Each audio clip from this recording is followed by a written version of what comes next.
ভুল ধারণা, সম্পূর্ণ ভুল ধারণা।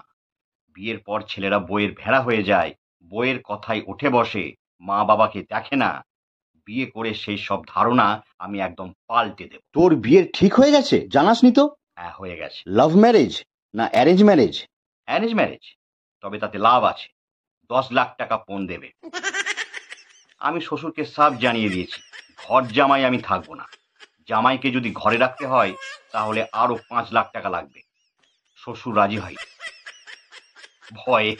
ভয় পেয়ে গেছে। আমাকে নয়, ওর নিজের মেয়েকে। মেয়ে তো গলা উঁচিয়ে বলল, বেকার ছেলেকে 10 লাখ টাকা দিয়ে বিয়ে দিচ্ছ, এই অনেক। বিয়ে করতে হলে করবে, আর তা না হলে করবে না। শুনি তো মুখটা একেবারে চুপসে গেল।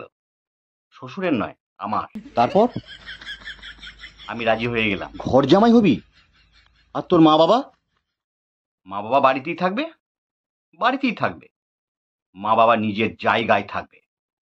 বউয়ের জায়গায় বউ থাকবে, মা বাবার জায়গায় মা বাবা থাকবে। মা বাবা থাকবে আমার এইখানে, এইখানে, মনে মনে। আর বউ?